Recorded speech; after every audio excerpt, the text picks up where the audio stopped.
and welcome. So, I just saw this published, I'm immediately recording. Here we go.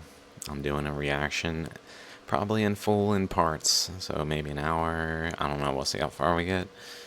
I'm doing a reaction personally because I discovered the theory of everything. Terrence Howard is not correct. I mean, he certainly got some aspects that are more closer to the truth than modern theories, but he's not actually describing reality as it is. Eric Weinstein, I have personally responded to his geometric unity theory. I will even link this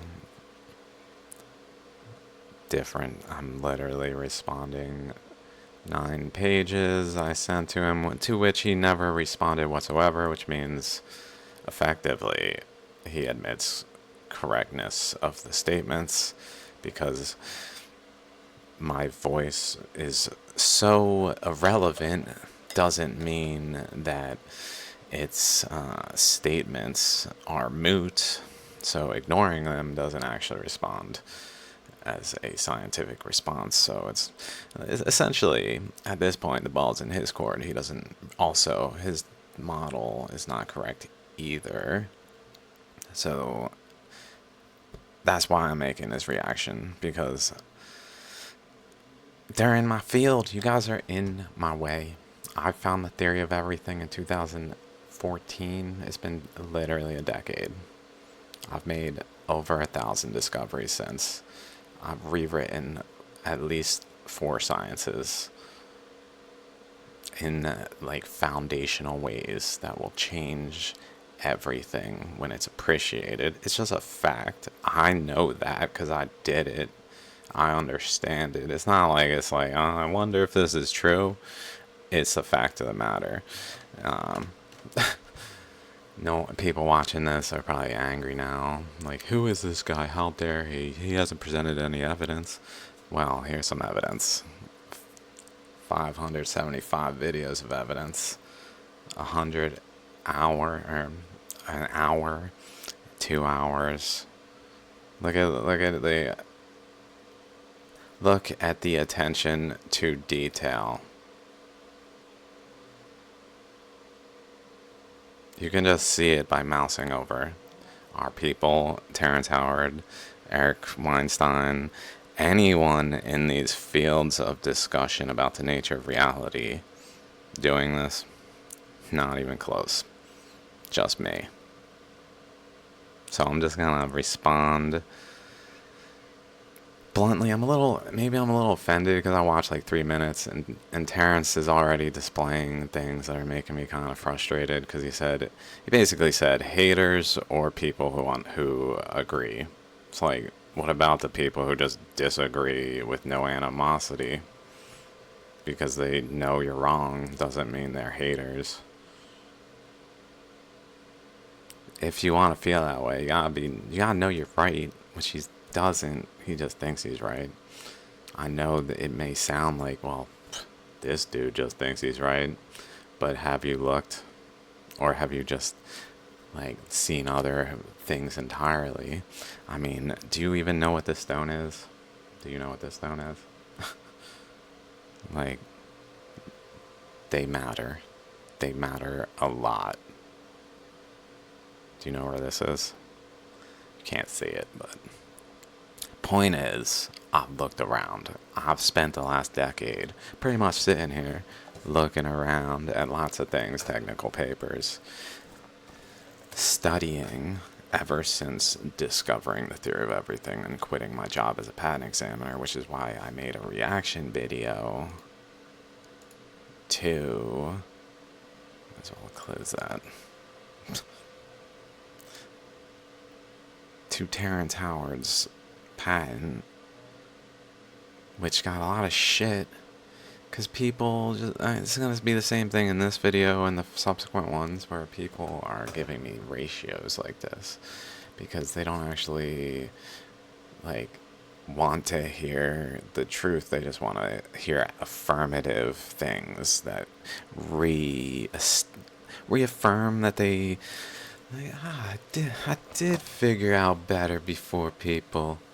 I figured it out better, but it has to be true, dude. If you're just like on the same game as some noobs, how far you think you're gonna get?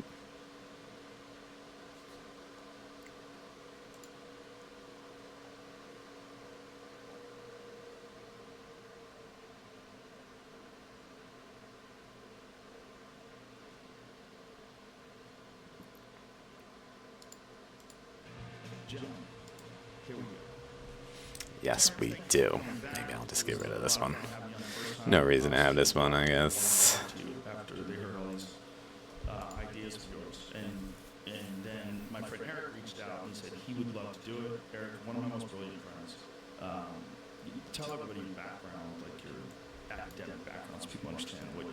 Sure. So I'm a PhD in mathematics, specifically in mathematical physics.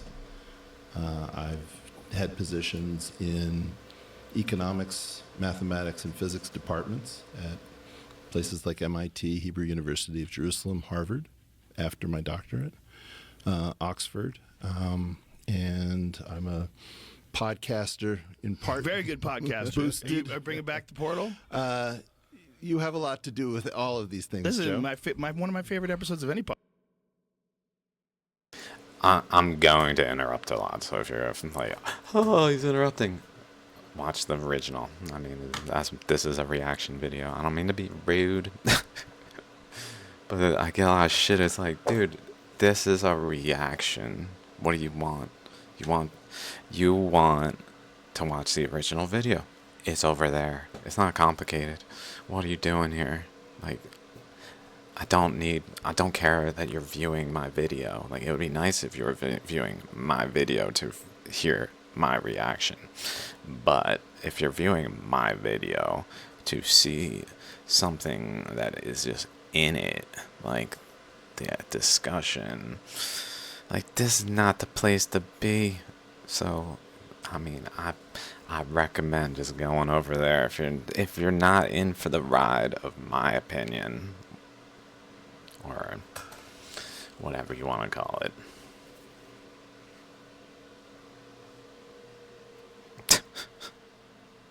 Podcast was your interview with Werner Herzog. Oh, man.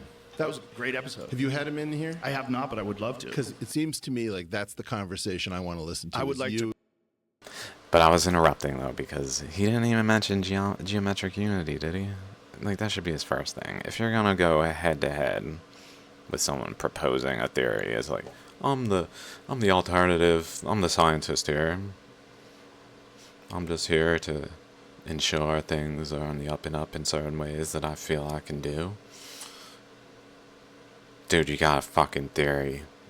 You're not here representing some alternative of the consensus. You're here representing your own interpretation. Let's not sugarcoat this with the kind of the layers, the intro, this, and finally this. Notice how I was like, I discovered the theory of everything, and then I went back in time. These are how I got there. This is what happened. Boom. But starting with boom, because that's what matters. That's like the crux. If you want to hear like the most the largest claims of what I'm saying, like, I discovered the theory of everything. Book at my I wrote a book. I have a book, by the way. I have a book free if you want to read it. PDF free. Because, you know why? Fuck the system. Fucking tyrants. Money's not the future, dude, so we gotta get past that. Not people actually recognizing it and behaving appropriately. I mean, it's a matter of us just working together and kind of bringing everyone to a more fair and level state where everyone can essentially do what they want at that point, while having enough understanding to not just utterly fuck off forever and be a detriment to society when society's actually like recognizing you're alive. Like this society, maybe it will notice you're alive, but odds are you just live and die and society has no awareness of you specifically. That's how this society is. Unless you like do something fucked up, then they start to, this dude did blah blah blah blah blah. Or you do something not fucked up and they're doing fucked up shit and they're like, this person's trying to do things appropriately. We got the mafia hold on this. We don't want that. We'll just kill him. Anyway. Corner him because I believe that Grizzly Man was a secret comedy. I really do. There's something about the way he edited Grizzly Man. I'm like, I gotta go back a second though and make sure I wasn't talking out of my ass and that he did in fact present it out of order and hasn't mentioned geometric unity. My friend Eric reached out and he said he would love to do it. Eric, one of my most brilliant friends. Okay, so Eric reached out and offered. Tell everybody your background, like your... Which is, by the way, like a quite the privilege as someone with a proposed theory to just be able to go on Joe Rogan with a mediocre understanding. No offense, dude. But repetitively and just kind of talk and talk and talk. Not really. I suspect this is going to be geometric unity versus in some subtle way that he doesn't actually just put at the forefront.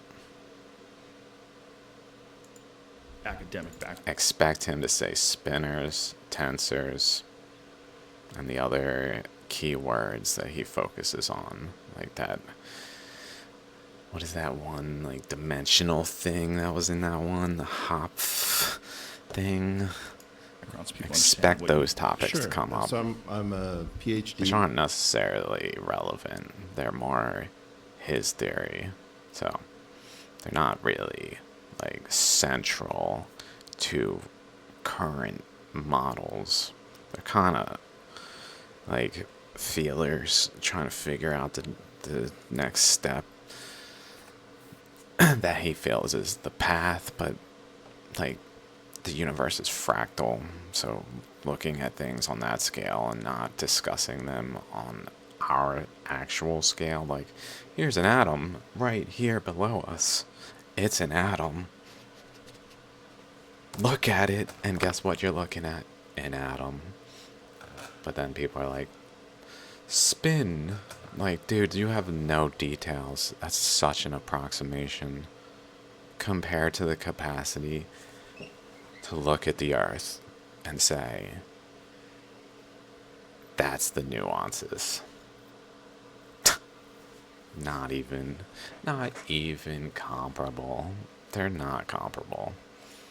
In mathematics, specifically in mathematical physics, I've had positions in economics, mathematics, and physics departments at places like MIT, Hebrew University of Jerusalem, Harvard, after my doctorate.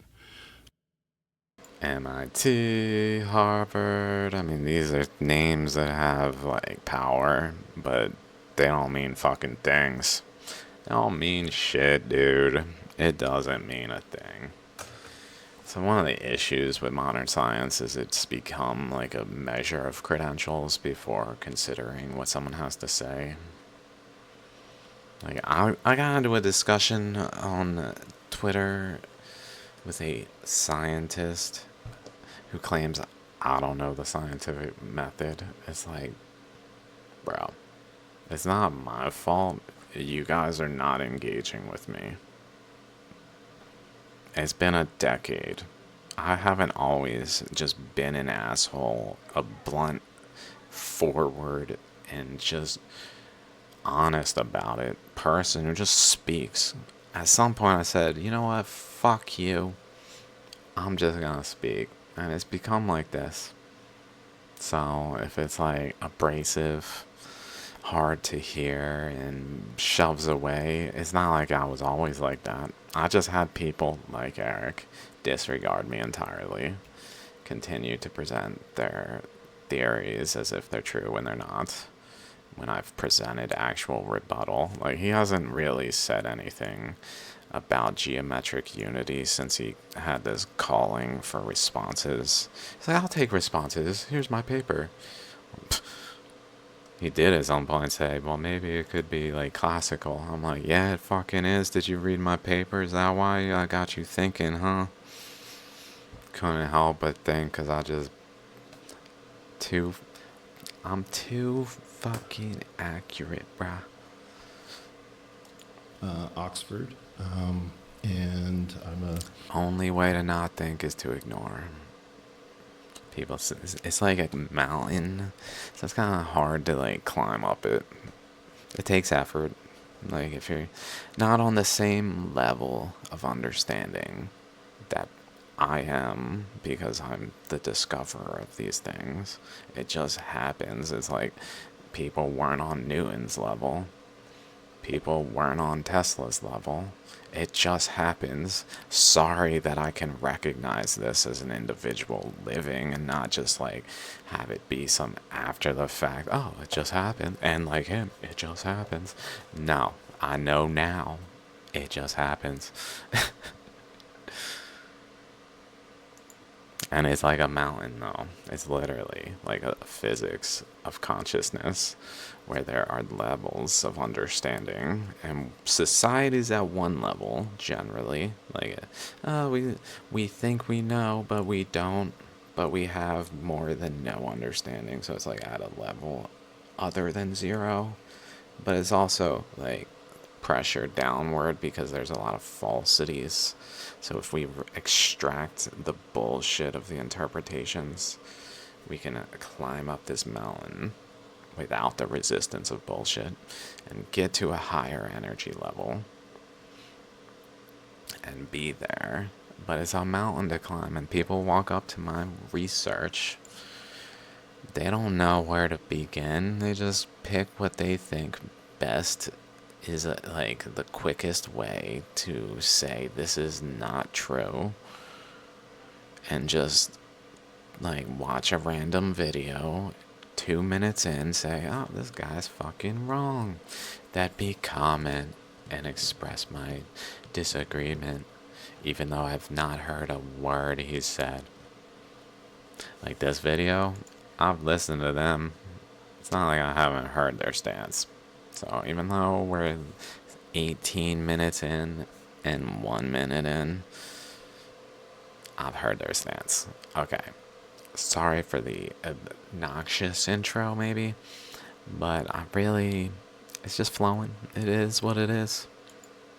podcaster in part. Very good podcast. Boosted. Bringing back the portal. You have a lot to do with all of these things, This is Joe. one of my favorite episodes of any podcast was your interview with Werner Herzog. Oh, man. That was a great episode. Have you had him in here? I have not, but I would love to. Because it seems to me like that's the conversation I want to listen to. I would like to corner him because I believe that Grizzly Man was a secret comedy. I really do. There's something about the way he edited Grizzly Man. I'm like, this motherfucker is being funny on purpose. I know he is. I know he's like editing these like short clips, so the guy's so ridiculous that you start laughing. I didn't see it because you haven't seen Grizzly Man. We have different tastes. How dare you? By the way, it's a work of art. I need to also just say that I was not Terrence. I think I heard him on TMZ. I was not looking for a debate. I wanted to make sure that Terrence had his position steel-manned, so that anything that he didn't know how to do within mathematics that was legit gave a chance to put his best foot forward before he got like reviewed. And I didn't ask to come on. You asked to have me on. I'm happy to do it because of. Which one is it? Joe just said you asked. Which one is it? I'm inclined to believe Joe. No offense. But maybe Friend of the show. it's both. Maybe Joe kind of reached out and he reached out. And they both did, sort of. I don't know. I don't know. But you reached out about the episode specifically, and I felt like Vinny. Nah, just like, hold up, bro. You did, in fact. It wasn't like I was like, we need your opinion, Eric. Come on.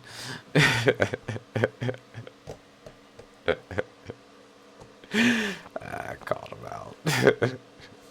Anybody could talk to Terrence and actually understand what they're talking about. And be Yeah, and after I watched the interview with you and Brian Keating, I realized that you weren't trying to eviscerate me or anything like that. You actually wanted to hear a well put together argument concerning these things. So I appreciated you. As a common thing as a patent examiner, that would happen in patents by people who didn't really understand technicals, to define things with adjectives that don't have any meaning. Well put together, like a well thought out argument. Like, what do you mean? Like, is it right or not? Well, like, all things are relative at that point. I don't know if everyone would agree is on the level that he just said. So it's just a meaningless word at that point. It's just a word, but it's used in like a kind of like a sugar coating to like make something sound more, just to add more. That doesn't actually add more, though, you know what I'm saying? Whereas like me talking about this, it actually adds more because it's like a subject. People do this. Oh yeah, I do that too. Oh yeah. But to just like describe it as well thought out or whatever. I watched about 3 minutes before deciding, okay, I have to record this. And so I already was a little, that's kind of where I was like, all right, I just have to.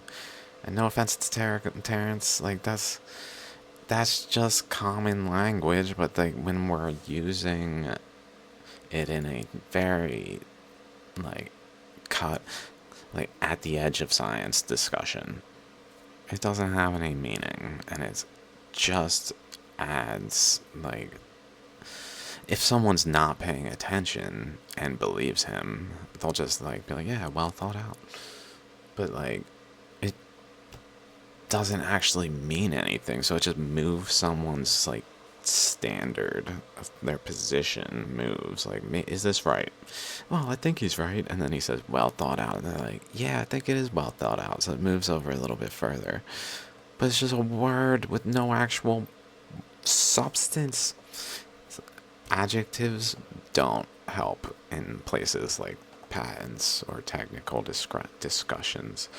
Like, this is not a scientific measurement word.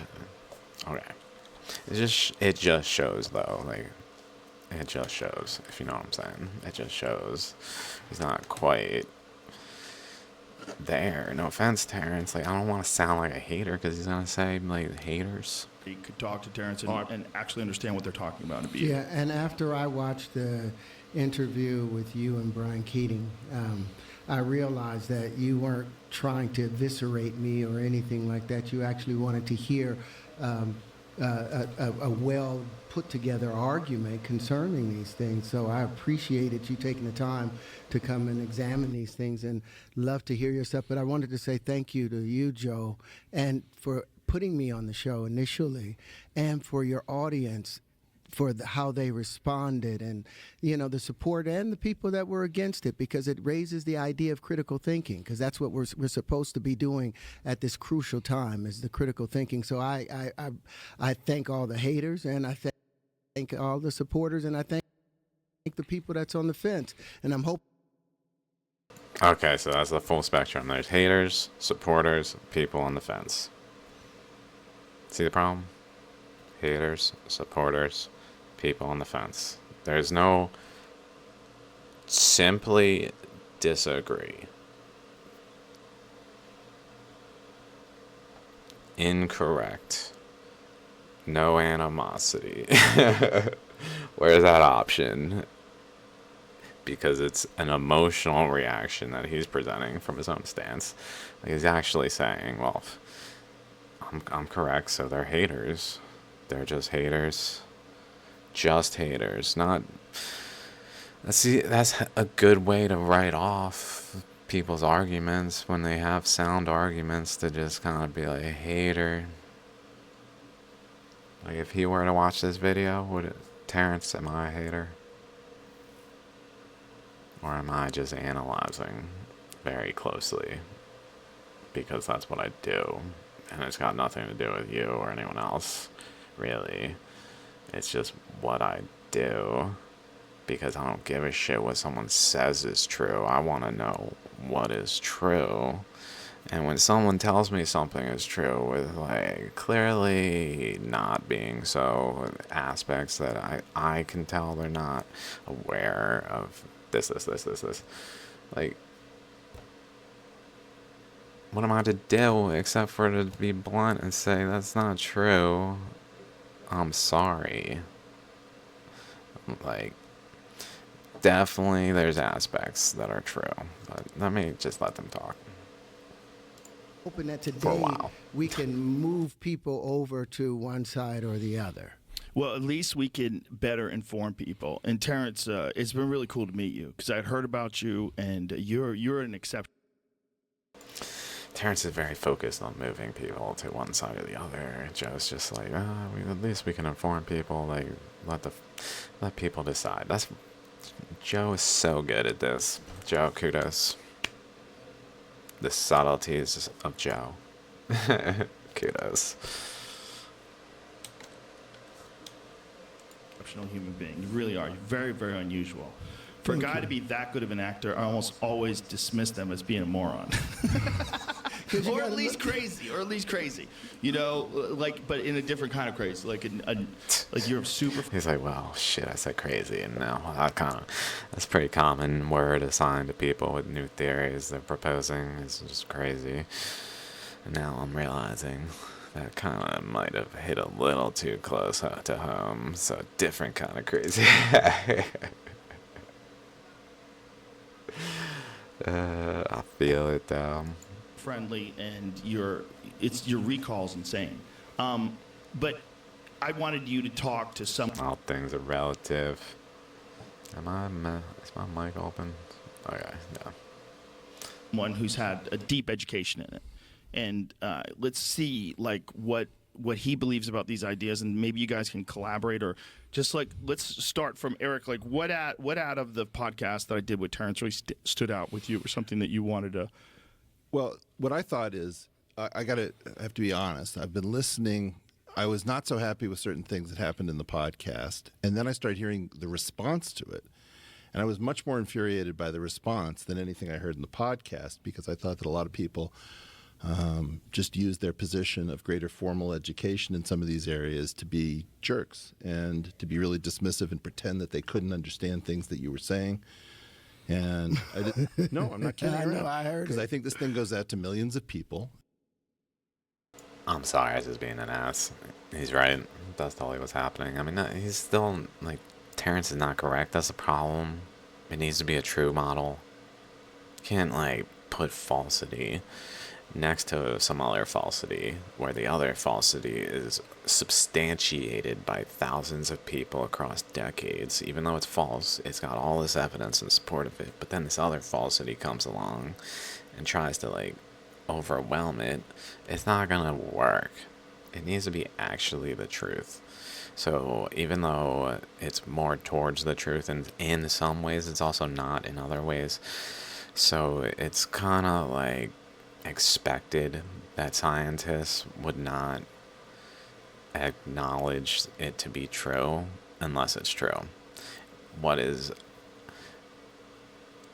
like the problem though is when it is true and people still react that way. It's actually a problem, like he's describing. And we certainly could pick and choose aspects of Terrence Howard's work that are more true than others and incorporate them in ways that are more accounting for his totality of work without including it all as the fundamental truth. like we can as a society figure out what's true and note it and recognize also is very important. It's unclear what is Terrence Howard's work with regard to what's being presented and what is someone else's work. And that's another issue that is kind of like the word well in regard to like a good well thought out. And whatever, let me just say something else positive about Terrence. What he just did was very big. He said, "Thank you to the haters." I haven't gotten to that plane of You existence gotta stay yet. offline. I keep telling you. No. Some people just shouldn't be reading the comments. It's not the online stuff. It's the academic stuff. The Oh, academic yeah. stuff is really it's vicious stuff. Yes. And it's always It didn't acknowledge that there's people in another party though. Like, it's too much of an approximation. That's like modern science. Modern science is approximations, but they're not true.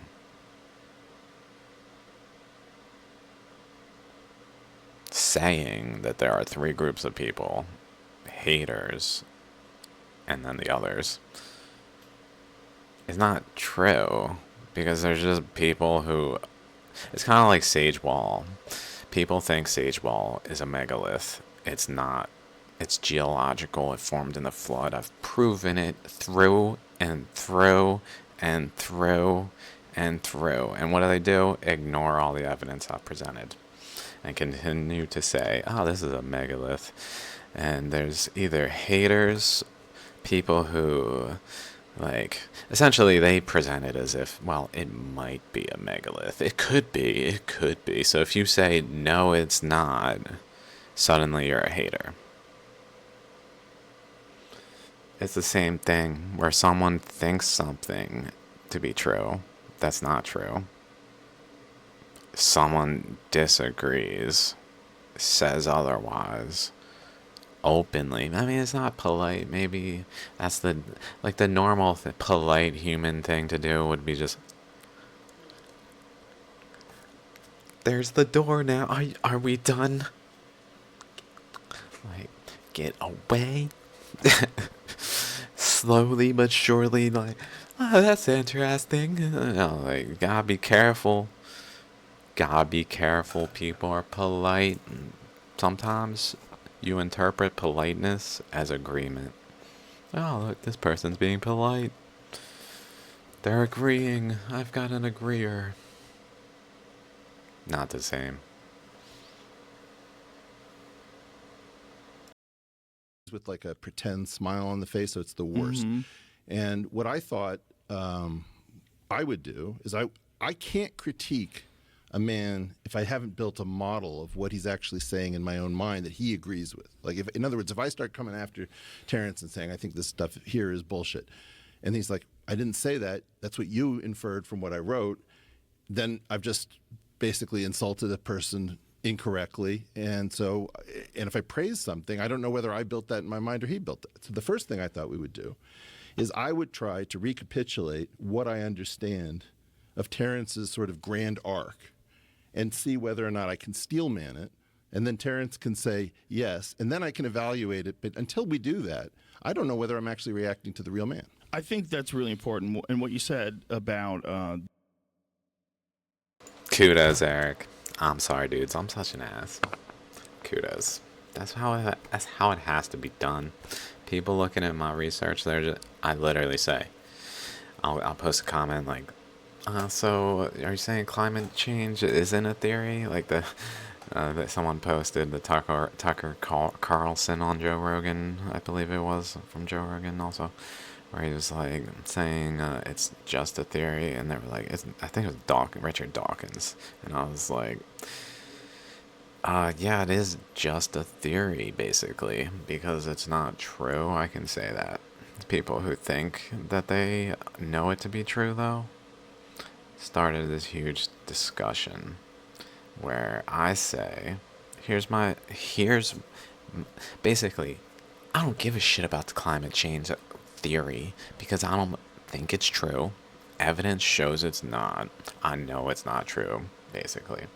I know it's bullshit. I don't need to give a shit about a bullshit lie propaganda that has been spouted for controlling people and all sorts of just who the fuck knows what they're doing.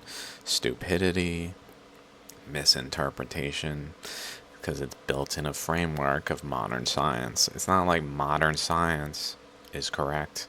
You pull out any of the Jenga foundational bricks of the house of cards, and it just collapses because it's bullshit.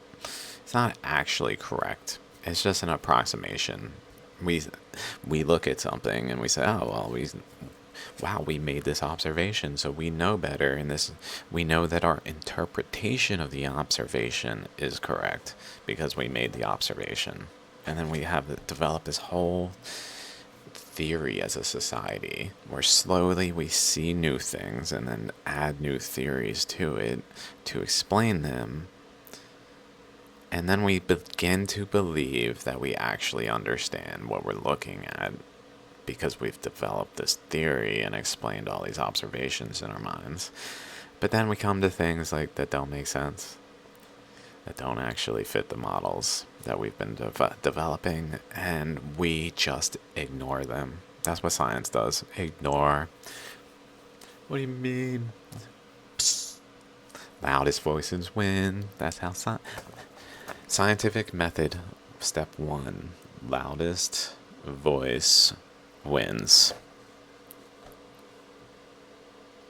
I don't know when they change the scientific method, but I feel like we should change it back. The viciousness of academics. I think that's just a human thing that exists at the highest levels where people are doing something very difficult, and there's a lot of stress and anxiety involved. Sure. And you attack even your peers because your biggest fear is your... Hold up, Joe. It's not difficulty. It's certainty. The more you believe something, like imagine you spend your entire life studying, let's say, quantum mechanics from the big, like 21. Let's say you were even a prodigy. You got to college at 16. You're crushing it. You're out in a PhD physics program at 20. Shit, 18, fuck it. You're 18, PhD physics program. You excel, and you're studying quantum mechanics. It doesn't fucking matter how much of a prodigy you are, because you learned bullshit. Sorry. Oops. Maybe you should have been a little slower in your thought patterns and considered those details that didn't actually make sense. What do you want from me? That's how it goes sometimes. Those people, they don't want to hear they're wrong. They're very certain they know what they're talking about. They laugh. This person clearly is wrong because they're just saying something other than what I know. And that's that. Even though I've not heard their arguments, and they've heard ours, because ours are forced on the entire world, even though those are all heard, and I haven't heard theirs, I'm certainly right because I'm this prodigy who knows better.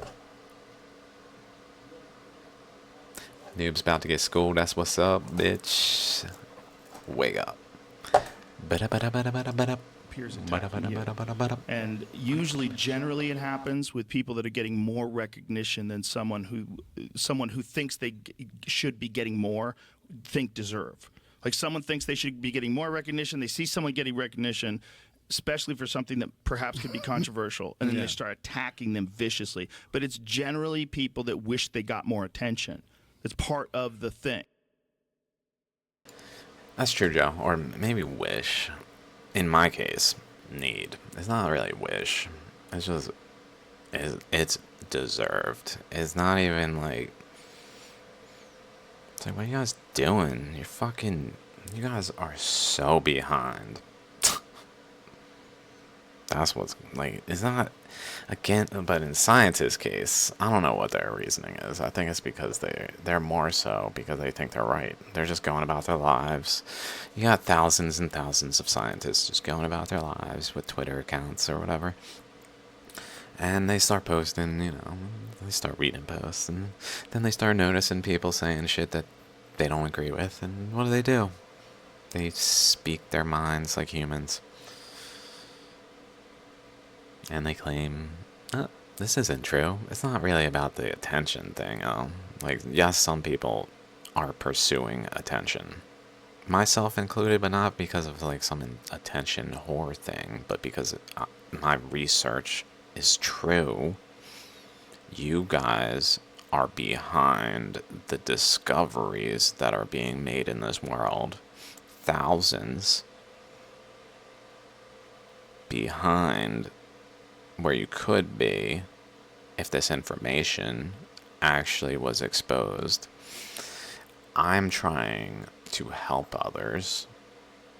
I'm trying to do things that people just kind of sit around and go about their lives, and I'm like, dude, I literally gave up my life for this. Okay? So maybe fucking calm down about this, like, judging people. It's too fast when they're, like, presenting new models. Gotta hear them out. I don't know, I'm just kind of rambling, though. Okay, pardon the ramble. Sure. If you think about it, though, if you think about the number of people in podcasting who sort of have tried to lift each other up, it's pretty good, right? Like, Yes. Like you, Lex, Sam Harris. That's one circle jerk if I ever saw one, bro. Selective as fuck.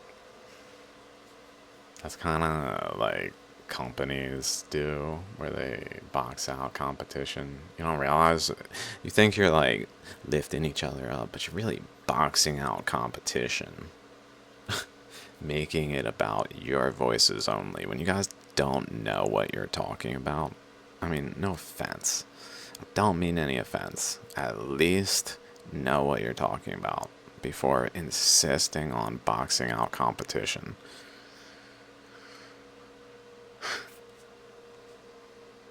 Harris, all sorts of people have been good to each other. And one of the reasons that is that there's enough money in it. What happened? Exactly. Yeah, you guys are like a little team now. It's a little team, and if you can't get that team to recognize your work, you can't get peer review to recognize your work, then you're just irrelevant to the discussion, even if you discovered things that are so profound that all of the bullshit that's being said would be utterly irrelevant next to it. It doesn't fucking matter what happened. We're talking now because we got this little group, we're helping each other out, and we're pretending like we're giving a shit about finding the truth. But since other people don't know that it's actually out there and being ignored by them, doesn't matter. They'll just think we're like being honest and doing our due diligence when we're disregarding people when they speak to us. Like me right now. Like, this will be disregarded. This won't actually receive like some, wow, Eric Weinstein responded. Joe invited me on to... No, this will be utterly ignored until I just am doing other shit again. It doesn't matter. I mean, I'm not going to even think about it. I'm just going to post this and move on. I'm a busy person, whether you realize it or not. In academics is that it went into a contractive state in which you killed or you died, right? And so basically the ethics of academics plummeted after the early 70s. It was always very competitive. But really what it is it's the Hunger Games. And in acting, for example, if there's money among the elite set, people have trouble with each other. Same thing in tech. They kind of fight each other, but they all get rich together, and then they bury hatchets and things like that. You don't see that as much in academics because it's kill or be killed. And so we've had an implosion ethically. And so one of the things that I wanted to do was to try to just begin by steel manning, because I've been really disappointed in a lot of the critique that Terrence has experienced. The funny thing is the scientists that attacked, most of them was upset that I got into their lane and climbed into their lane talking about science. But here, they're not inside a lab somewhere. They're not in Cambridge or Oxford somewhere. They're on social media. They're on the entertainment world, and I've never set up and said, "Oh, you're full of this because you have no business doing this." But they got upset that I'm talking about the foundational problems associated with mathematics that's held us back. But I think if you think people really care about these ideas, though, what they should do is talk about the ideas. It's the personal attacks that are attached to the ideas by people that want to be taken seriously. It fucks the whole thing up. Because like either you're correct or you're incorrect. Tell me what you think is right, and then you tell me what you think is right. Let's work this out. But this personal attack shit, if you're talking about something as complex as the thing. Thank you, Joe. If that ever happens, oh my god. They're comparing like question mark, question mark, question mark, question mark, all these question marks. They're comparing. I'm like, maybe this one, maybe this one. And then my research. When the contrast enters the picture will be profound. Things that you discussed on this podcast. There's no room for bullshit. There's no room for bullshit. You're dealing with such highly complex Terrence ideas. says that, and to his credit, I found that interview you were doing with that woman where you seem to be wearing a wig. Yeah, I was doing the movie. I was in the middle of doing fight night, and they had a shooting. I had to do the interview in between shots. It's amazing. It's an amazing interview with the wig on. It's amazing. Well, I remember that line from High Heels. Put that wig head on. But bro, you can pull that wig off. You can just start speaking at Oxford with that wig on. Fuck it. But anyway, so Terrence was there, wigged out, and he was saying this thing. Wigged out, Literally wigged out. And he was saying this thing. He said, look, all I care about is the truth. And that freed me up to come on, right? Because the spectrum of Terrence, from the best to the worst, is a broad spectrum. That freed me up to come on. He's so fucking full of shit. Eric, come on, bro. He was like, I wouldn't have come on. I'm too good for this unless... Freed me up. All right. Okay, I guess.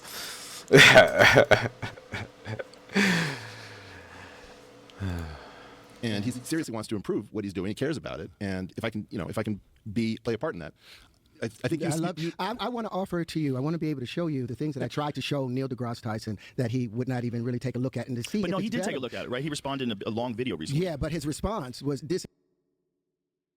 disingenuous. guys, may I make Joe just said, you can't be talking shit, you gotta be talking about details. And he just said his response was disingenuous. Did you guys see it? I didn't think it was disingenuous. I don't agree with Neil deGrasse Tyson about pretty much anything. I mean, he's pretty much in agreement with all consensus, so I don't agree with consensus. So as a result, I don't agree with Neil deGrasse Tyson about pretty much anything. However, he wasn't disingenuous.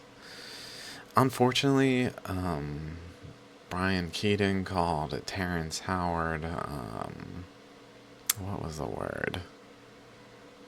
He said he was a dishonest actor or something. Like, not being, something about his behavior, and I called him out on it, because I'm like, exactly what Joe just said, pretty much. This is not about the individual. Stop judging individuals as an excuse to ignore their research and rebut to it, because that's easier to do, to dismiss someone based on their character by some flaw you think you see, rather than to actually consider what they have to say, because that would take time, and they're probably not right. But now he's kind of doing the same shit. Terrence, I defended it. I was like, yo, bro, hold the phone, bro. I told him to get his head out of his ass for that. I was like, I started getting mad. I was like, bro, he's just voicing his opinion, bro. How's that like dishonest. Now he's same thing, same fucking thing. It's a common trait, common mistake. If I make it, point it out. Recommendation. Let's start with the ideas, because I think we all care about those. Yes, for sure. But hold, please, because this is an important thing that just came he out. was so disingenuous because I sent him a long email after he sent me back the red line thing, thanking him for reviewing it and saying, look forward to when we can discuss these things, because I sent the treatise to him so we could discuss that on the show. His whole point was, I'm going to bring you on my show and we're going to talk. So here's the stuff that we're going to talk about that I would like to talk about. He never followed up from that point forward, just sent one-line emails. Any other thing you got to go to somebody else. So he's pretended like, oh, I was trying to be, very helpful, but that's not what the email trails show. So he did make this one very large. Interesting. Okay. Apologies, Terrence. Maybe, take it back. Maybe he was disingenuous in the video, but not. He definitely put it in a light where he was totally, guiltless, and there was no flaw in any manner of his being, of how he was behaving, because that's how scientists kind of think. Like, I'm doing the right, I'm on the right, same,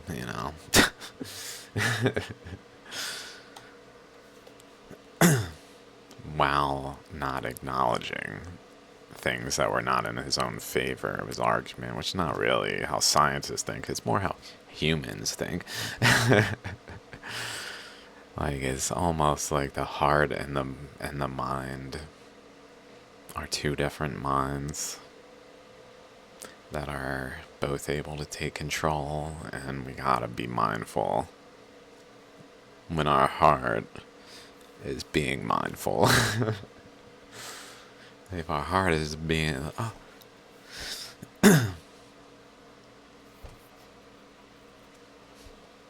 large response though, right? He did go over the treatise very all the very red line stuff. thoroughly. He only has so much time. He might be in a position to defend him, but he might be in a position where he's like, look, I just said what I said about all this stuff. Good luck. I don't have the time to sit here and discuss these things in depth. And Maybe that's possible. great. Maybe That's great. But it's like you invited me to come and do your show. I put this stuff together to come and talk to you on your show, and then there's no follow-up with the show. Got it. So where's the beer? I understand it. I mean, I understand your perspective for sure. It's like, come on, man. Yeah, if he you're might have gonna got to a point where it's like a thing where he thinks it's ridiculous and he doesn't want to engage it on the show. ridiculous. Amen. And I believe that, but if you got 97, 98 patents and 4 supersymmetrical systems that you're claiming you have, and all you need is someone to I'm gonna have review to jump them, in. I don't want to do it this that'd way. be great. Listen, we're just having a conversation. This isn't about Tyson. What's the problem? This is a colleague of mine. Yeah, this isn't about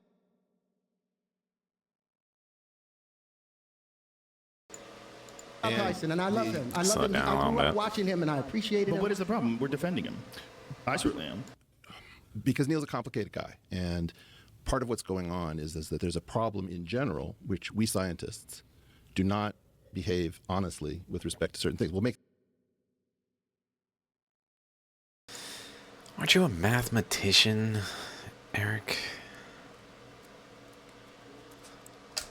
I gotta check this out. It's kind of, I swear to God, he's calls himself a physicist sometimes by, I do that because I discovered the theory of everything. I'm like, yeah, kind of, what you gonna do? You gonna say I didn't? That's only sayable if you ignore the evidence.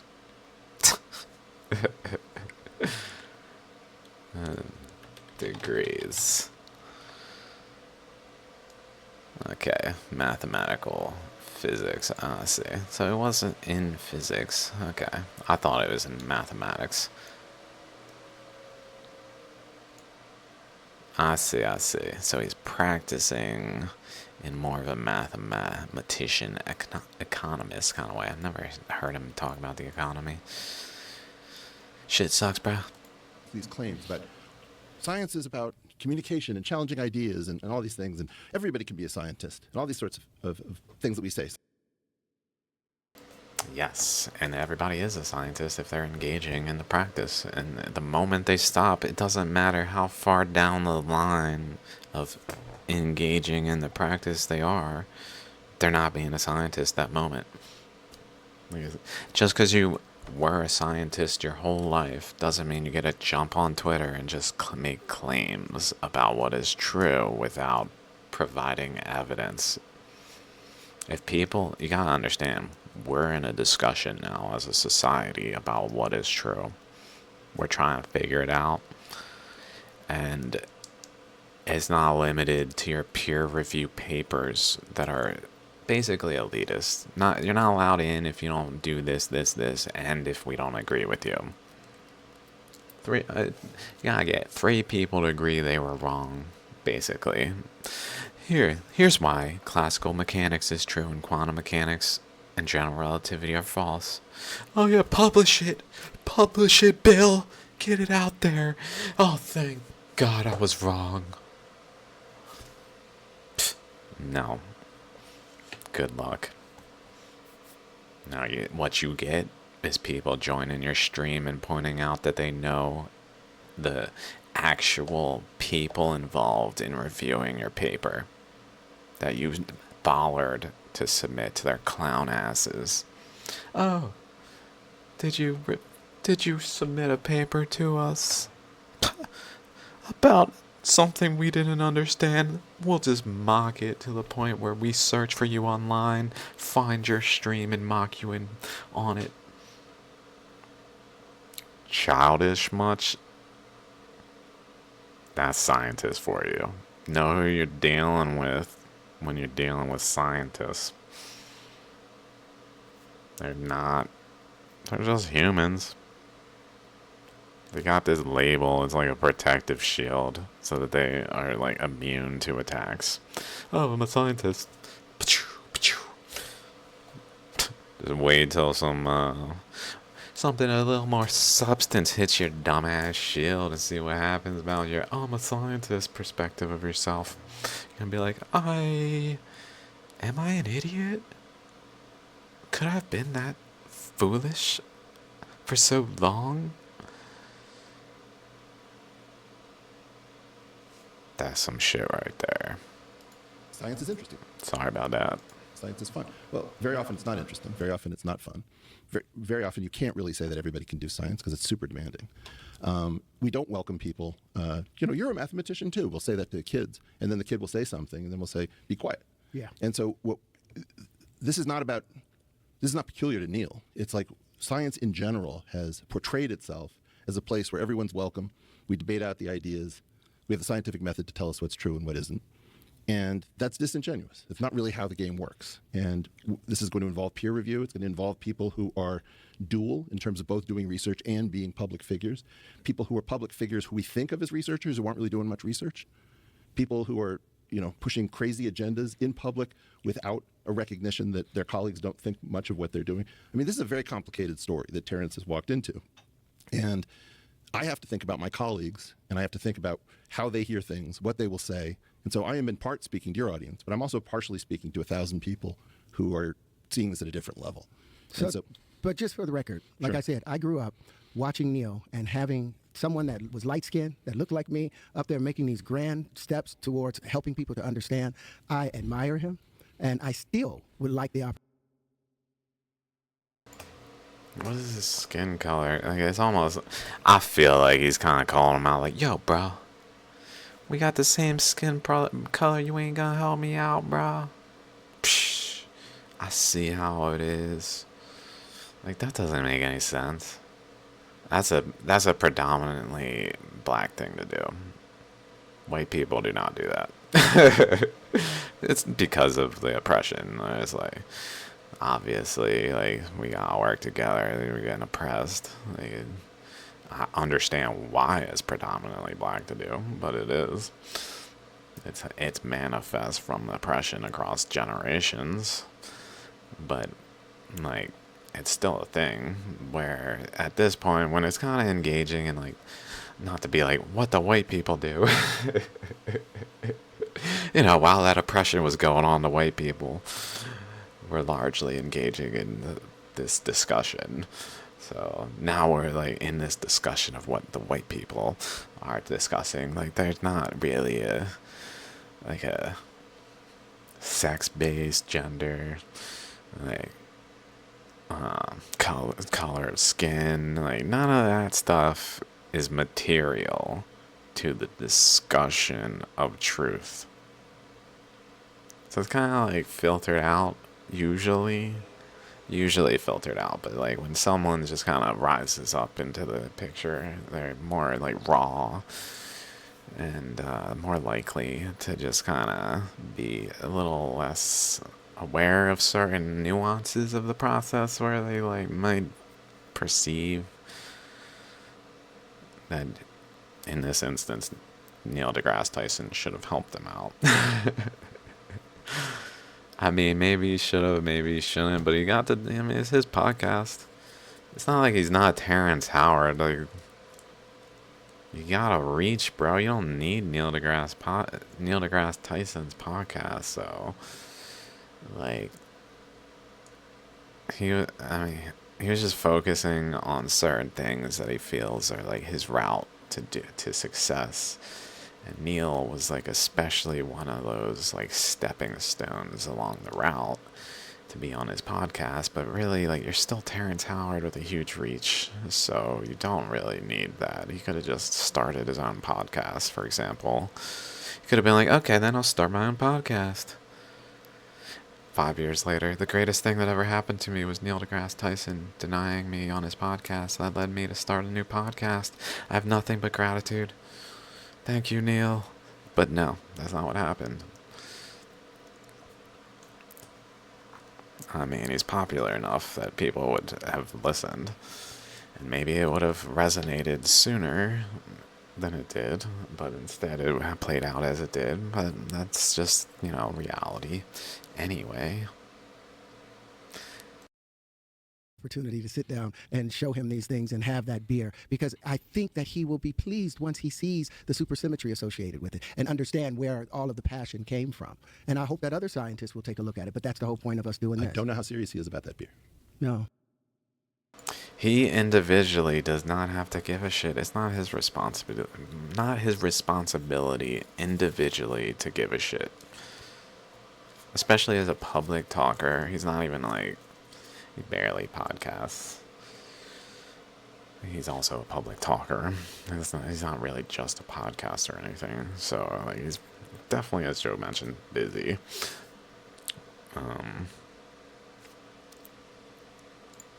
Because I saw him say that, right? Mm-hmm. And But yeah, like, he doesn't matter. His approval is moot. If the world at large is able to recognize something as true, it doesn't matter who, like, amongst the world should have, in their position, acknowledged it to, like, expedite the process. It doesn't matter. Like, my theory doesn't need Eric Weinstein's approval, or Terrence Howard's, or Joe Rogan's. It doesn't need anyone's approval. It just needs society's recognition to then get it in there, to make it be part of the discussion so that people can actually weigh the options, see what's true, and break free from bullshit, because truth will set you free. that was a very complicated thing that he did. And it had many layers as to whether or not you took it on the surface, you took the hidden meaning, and you took the meaning below that. And so plunging right into that from the beginning, in my opinion, is not served very well by having three of us here. Because the first thing is, what is the nature of Terrence's ideas? I don't think Neil actually understood some of your ideas, to be entirely honest. No, and what he forgot is when I say 1 × 1 = 2, that's a metaphor for challenging the status quo. Despite the fact that the square root of 2 has all of its issues when you cube it or you multiply it by 2, which creates a contradiction. Despite the fact that the square root of 2 has a problem with the prime numbers, the fact that they call number 2 a prime number when it's clearly a composite number. Any other prime number, and I'll jump into this, I mean, that's semantics. I don't give a shit what they call a prime number, dude. What does that matter? Unless you want to explain why prime numbers are fundamentally important, besides just, like, numbers don't divide into them. Like, you gotta give why they're fundamentally important, and not just... like, this... whatever, like, gymnastics of mathematics he's playing at is not, like, central to everything. Maybe he's got some points that can be more peripherally relevant, but it's not ironed out enough. Like, I really doubt the future will speak in the language he's talking right now, that what he's saying in this video, I doubt will be like a common language of the future. The square root of 2 has a problem with the prime numbers, the fact that they call number 2 a prime number, when it's clearly a composite number. Any other prime number, and I'll jump into this, any prime number that you subtract from another prime number, you always get a composite number, except with the situation of the number 2. And there's so many people and that's why the prime numbers are unpredictable, because of that problem associated. So there's been a problem with 2 for so long. 2 is different. I mean, you will find that mathematicians will often talk about proving something for characteristic not equal to 2. So they'll single out 2 as being just very, very different. So look that up when we're done. Yeah, but why? But why would they do because that? in part of what you're saying, the prime 2, it does belong as a prime, but it is also special. And in other words, I have the opportunity to strawman you if I want to, because what you just said sounded crazy. And I also have the possibility to steelman you. So all the algebraic topologists just heard, for characteristic not equals to 2, they're like saying, yeah, that's fair. And so in part, by just jumping into the middle of this, we don't have the benefit of putting your best foot forward, because if you say 1 times 1 equals 2, everybody knows that that's crazy. But what you actually may mean, and the fact that you don't use certain terms, or the fact that you use certain pronunciations that communicate to me something very positive, which is that you taught yourself. You learned this stuff from reading about it, because nobody taught you, or you wouldn't pronounce certain words the way you pronounce them. True. Yeah. True. So in part, you always have the ability to make fun of somebody who pronounces a word the way it's read on the page, and then you also have the opportunity to say, "Holy cow, that guy actually taught himself." That's more impressive. And right. so in part, what I want to do is I want to start by giving you your best foot forward, and see if I even understood what you said when you went into this whole flower of life riff that becomes your larger theory. And the only way I know how to do this is to see whether or not I actually grasped it. Let's go. I also had to spend some time. I didn't spend a ton of time, but my time's valuable, your time's valuable. So let's do this thing. Yeah, so I'll follow your lead. All right. What's going on with the number 2? Can I get your autograph?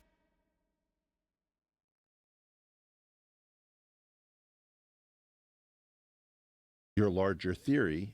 And the only way I know how to do this is to see whether or not I actually grasped it.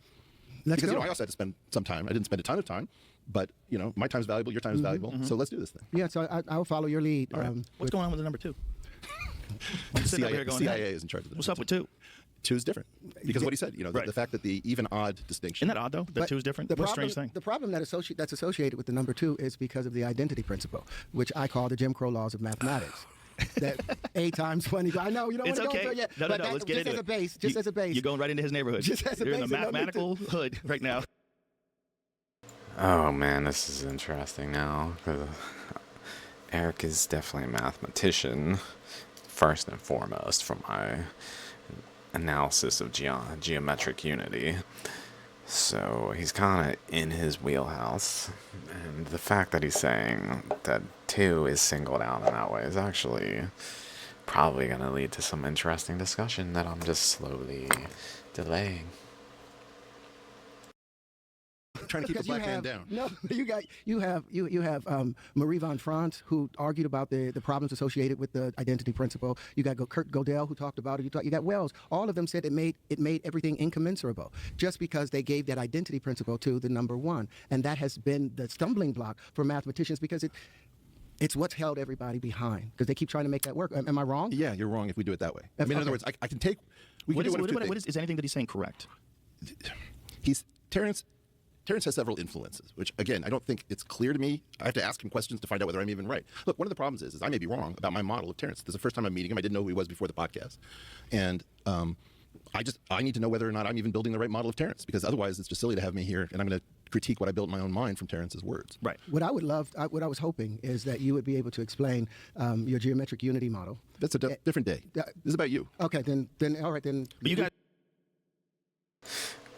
In the discussion I was having about just a theory, it led to the point where I was like, look, I'm getting tired of this. You're not actually, like, the person would refuse to acknowledge that they don't know what they're talking about, and just kept calling me hubris and saying, oh, the hubris, and scientists are humble, so I started calling them your humbleness. I'm so sorry, your humbleness. People don't see it works both ways. You want to tell me I'm not being humble while being correct and trying to, while I am correct. You're telling me I'm not humble when I am correct, and you're trying to correct me to something that's false. Like, that's not humility either. So I'll call you your humbleness. But, what was I going to say? In that discussion, I just said, look, for this discussion to continue, you must show me that you've considered my research whatsoever. Please tell me, in your own words, my theory of how magnetic fields are caused. Pretty much like, look, you're not doing what needs to be done to actually judge, and yet you're still fucking judging. So maybe shut the fuck up or keep getting owned. That's kind of how I felt. Guys can definitely get it. That could be a whole nother podcast. But what about what he was saying is incorrect just now? He's saying things that are often at a level that are allegorical, and you could make them. So Terrence sometimes mentions something called category theory, right? And there's a weird way in which category theory can take something that seems to be an analogy and make it precise and powerful, right? So you can have two systems that don't look the same, and you spot an analogy between them, and then you say, holy cow, there's an exact mapping of one system onto another, in which it was unexpected that those are the same structure. So for example, we're going to get into something about multiplication, where Terrence has an issue with multiplication, but to the best of my knowledge, you don't have an issue with addition. I don't have it.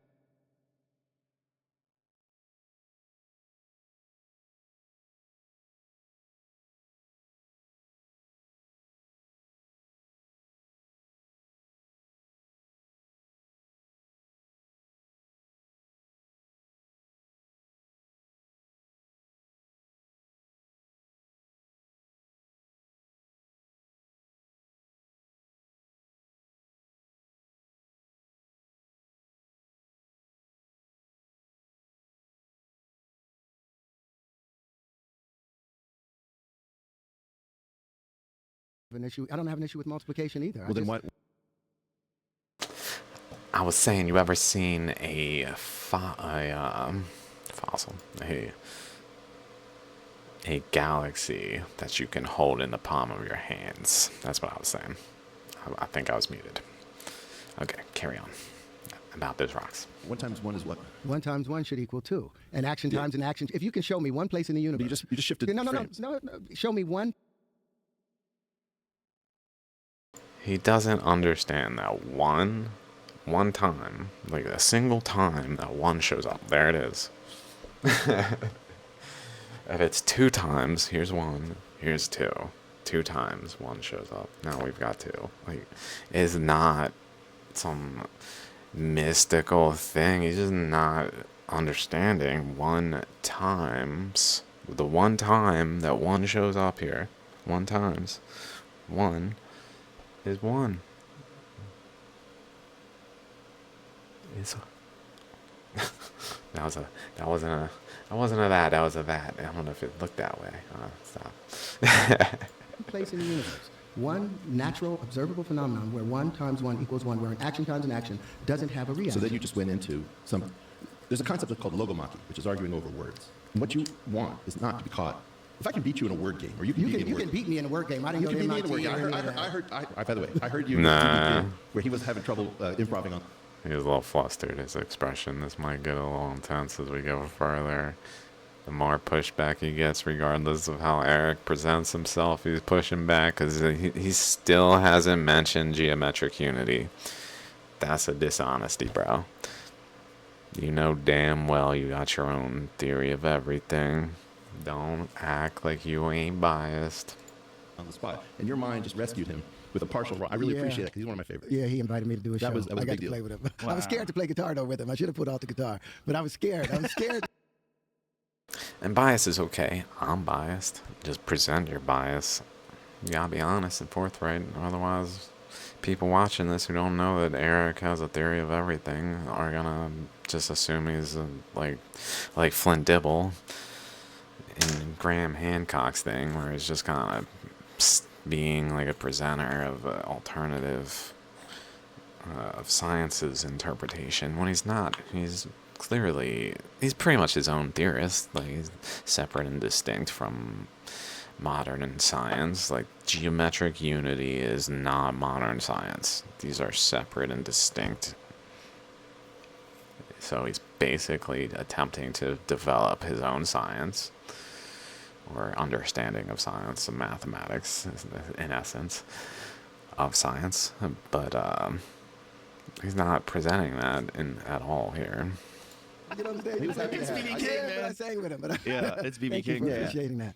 So let's get to this flower of life, because that's sort of the beginning of Love it. this exploration. Also, But sort can you correct what he said about one time? What about an action and a reaction? Like, so I was trying to get to them. Do you have a problem with the way we do addition? I understand. The addition, the subtraction, and division is all right. Beyond the only problems I have is dividing by. You can't divide by 0, but you can multiply by 0. And if division is the inverse operation of multiplication, then you should be able to divide by it. But if you divide by 0, you end up with an infinity. And there was a great system put together by Marco Rodin, the vortexual based math system, where they removed the 0, but it's able to predict all the things necessary. It was 100% precise as a model, but it's been abandoned, or it's been relegated to the outskirts. Don't know that we do things where sometimes we can divide by 0. We have concepts like the pointed infinity, where you can complete a structure that the original structure can't accommodate a problem, an operation, but you can complete it to a larger system in which that thing does become sensible. So, as an example of a 1 times 1, assume that Terrence doesn't have a big problem with addition, because addition doesn't have the division by 0 problem. Okay, it is the case that if you take any two numbers, A and B, two real numbers, right? Or make them positive, and take the natural logs of those two numbers, and add those together. Then you take the exponent of that. So we haven't done a times operation at all, Right. right? The exponential of the ln of A plus ln of B. That is equal to the A times B. In other words, addition and multiplication are what we would say is isomorphic, or an ordinary person would say exactly the same thing. So in other words, if you don't allow me multiplication, but you would allow me, because you like waves, so with waves you need exponentials and you need natural logarithms, there's no way of changing the law of multiplication and accepting the law of addition, because they're the same system. Multiplication should initially started as exaggerated addition. That was the whole point of it. Well, the precise statement would be that the positive real numbers under Yeah, he's in his wheelhouse, that's for sure. Good point, Eric. Very good fucking point. Terrence was just kind of immediately dismissive and defensive, but it was a very good point. I assume he's correct in that those things were true, what he just said. Like the log, natural log or whatever, of those numbers, and without any multiplication, the two equal each other, and so that in a setting of addition, that the multiplication could be like equal, is equal. So if there's not a problem with addition, there's not a problem with multiplication. I like that argument. I would say maybe one thing is the fact that he's going to include natural logs could point to, like, if Terrence was correct, could point to, like, maybe he hasn't figured out how that also applies to natural logs in some way, and etc. So, like, there's potentials, if Terrence is correct, to maintain that, like, why that's the case, but it's definitely a really strong counter argument.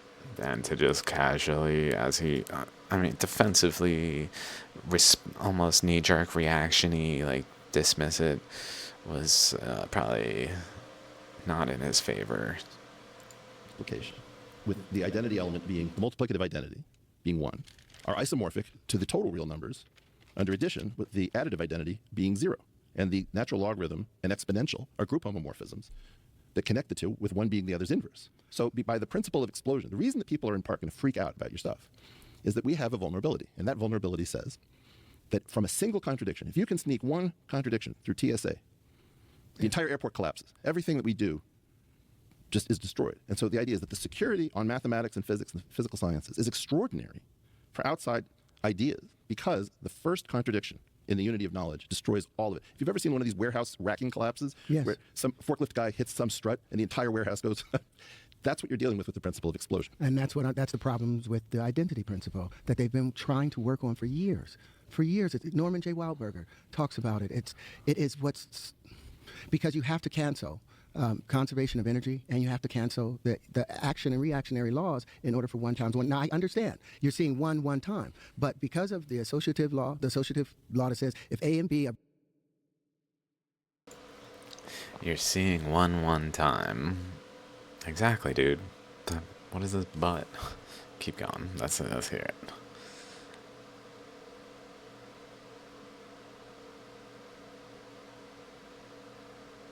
Go back a little bit. And you have to cancel the action and reactionary laws in order for one times one. Now, I understand you're seeing one time, but because of the associative law that says if A and B are both positive integers, then A is to be added to itself in multiplication. A is to be added to itself as many units as is indicated by B. Well, hang on there.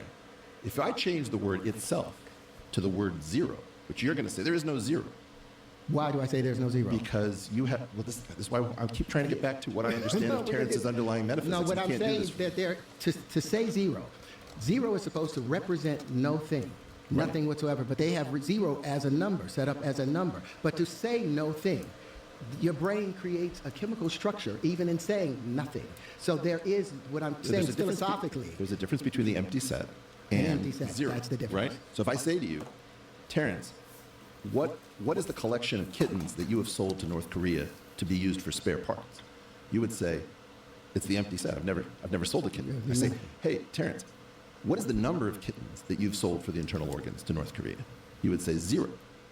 So Correct. zero is I would say none, yes. That's zero. right. So there is a zero. But to multiply something by the nothing, don't they have to be dimensionally equal in order to multiply? Like you can't multiply a human by an ant because they're not dimensionally equal. Well, if there was a thing called a human ant. No, that was your point about dollars, right? Yeah. What dollar times a dollar.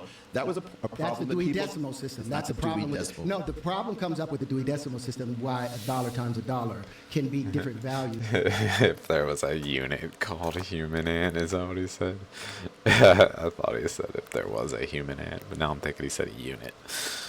Hilarious. It's based on different currencies.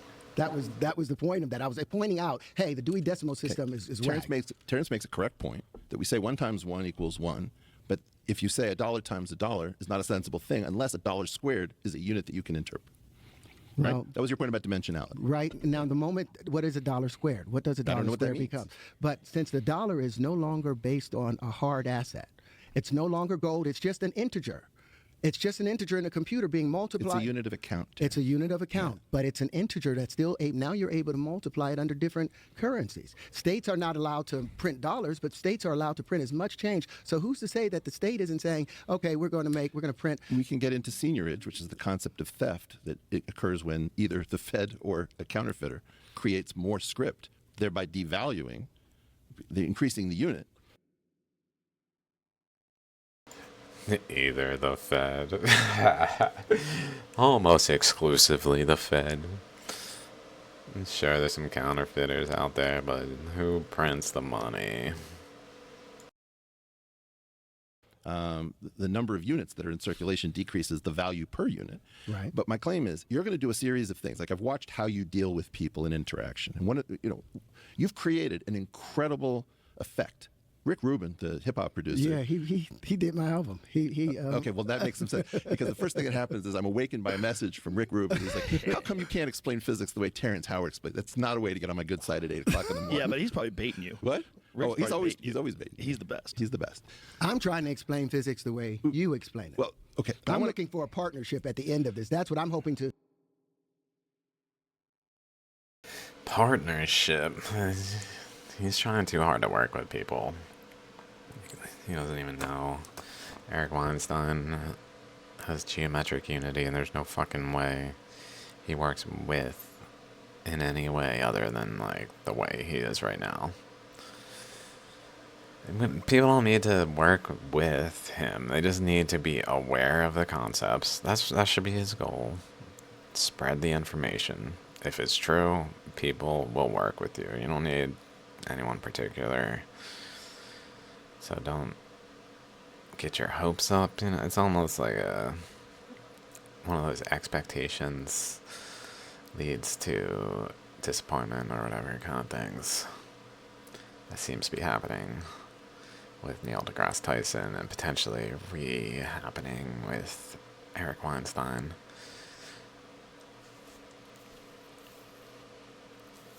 Because really, like, this shit needs to be discussed, and that's it. If it's true, it doesn't need any help, except for it being discussed.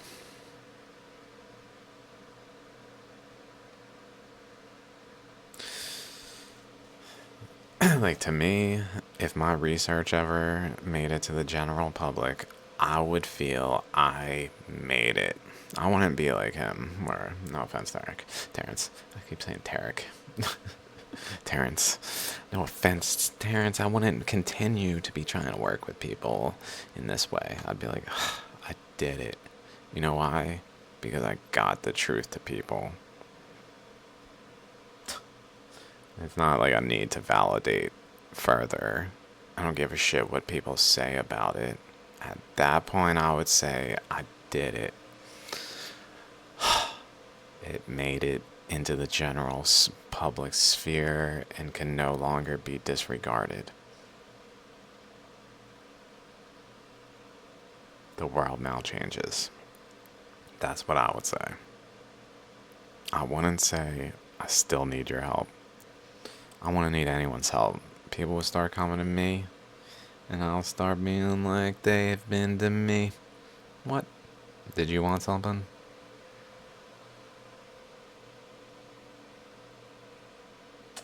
You know, we met before. People who I never interacted with will have high priority, because they will have never done anything to piss me off. Or like the few who have been kind and generous. Shout out to True Seeker. Only one to ever have me on their podcast. Kudos. Respect. That was a long time ago, too. I mean, decade of disregard. To win you over as a proselyte. You can try. I'm There's part hoping of you that that's the one- information does that. There's at least one area that you have won me over in, which I'm very excited about. But I'd like to get back to What is that area? Don't leave us hanging. the linchpin. We'll get to it. Yeah, but you can't leave us hanging. Well, I'm trying to get back. Look, I'm trying to do a service to this. Go Listen, ahead, let let's do it. let me let you talk. You just can't talk. Stop trying to control everything, you freak. He's got a plan. I And know, he he's can't- got like a and very he's rigid genuine. plan. He didn't We're come- gonna have a good time. Can I get an ayahuasca chino? Actually, is there a way to bring the temperature? Yeah, we can lower the temperature in here. Yeah, because I'm schwitzing. Well, you are wearing a jacket, sir. Well, because I'm trying to be professional. That's hilarious. Isn't that adorable? Like, I like how you dress, man. I do pictures. Did he call that the ayahuasca? I gotta go back. Gotta get that He ayahuasca. didn't. We're gonna have a good time. Can I get an ayahuasca chino? Ayahuasca chino. Actually, is there a way to bring the temperature? Yeah, we can lower the temperature in here. Yeah, because I'm schwitzing. Well, you are wearing a jacket, sir. Well, because I'm trying to be professional. That's hilarious. Isn't that adorable? Like, I like how you dress, man. I do pictures that cold. Beautiful geometric pattern on your hoodie. Looks much more comfortable. This thing you're doing, everybody does that. Smart as you are, you can wear a fucking dirty Nirvana t-shirt. You come in. You don't need this nonsense suit. Okay. Although I do enjoy a good suit. But most of the stuff that I've been pointing out, Don't try to control everything. the stuff I've been pointing out has been the blaring inconsistencies that they shove down and tell you just accept. And if I didn't come up with a separate cosmology, I didn't come up with it. If a separate cosmogony hadn't been handed to me, given to me, Terrence. that's why I explained that. Thing. Okay, I'm gonna be quiet because All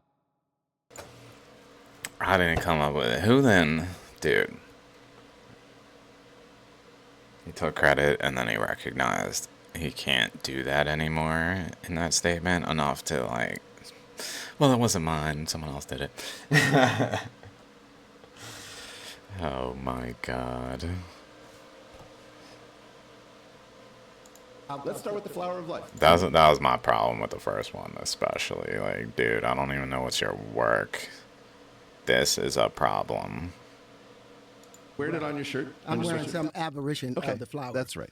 So I But- think the way I came to understand what you're doing, because it's confusing. right? And the one thing I can't go with you on is I can't go on the Nantucket sleigh ride where we're talking about the Bose-Einstein condensate, and then we're talking about the. Oh, I'm going to show you that. We can do that. I'm going to show but you. But he wants to stick to specific topics one at a time. because otherwise it's just I'll be chasing after you and you'll get nothing. Yeah, that was part of the plan today. Yeah. I just wanted to kind of let some of So it you play want out. to start with The Flower of Life. Can, Yeah. Jamie, can you pull that up from, please, from my book?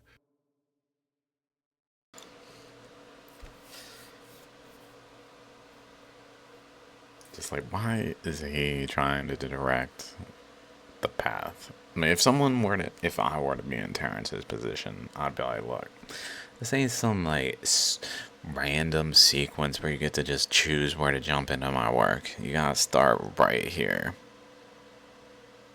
All distant redshifted galaxies. That's where my work begins. That's where you gotta start. This isn't some, I feel like looking at this part. It's like prerequisites, bro. But so if Terrence's work can be jumped in kind of randomly, I mean, certainly you can jump into my work randomly. It's just not the optimal place. So if someone were to be trying to really understand why I say the things I say, they would probably want to jump in where I recommend. But It's on page 134.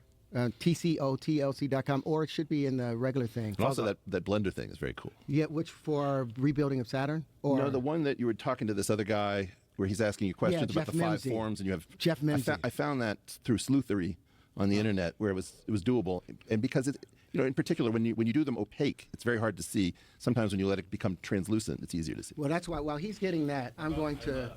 Got it. It's on your, no, I don't. I'm on your website. I don't know exactly where the book would be. Oh, Is it one of these links? Just go down. I think it'll be a little more. Square root 2. No. Yeah, if you'll just type into my book, TCO. That's what I'm looking. Well, where's the book? It's Or you could also Google OTOET. OTOET. Will take you to that. Yeah, 1 × 1 = 2 is the but acronym. If you go to TCOTLC.com, and that'll be a pull up. Because then TCOTLC.com. Yep, right below there, Terrence Howard. Yep, tap Flower of on. Life, this? Yep, Flower of Life. Let's see if you just open up the book. You got to open it though. Download. Yeah. Right there? I don't know if that's what downloads the book. Yeah, I don't know. Let's see. Open. I'm clicking that, and that just takes me to this, and then it's not doing anything. It's not doing it. Let's try searching Google OTOET.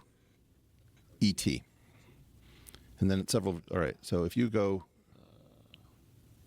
and then put in Howard.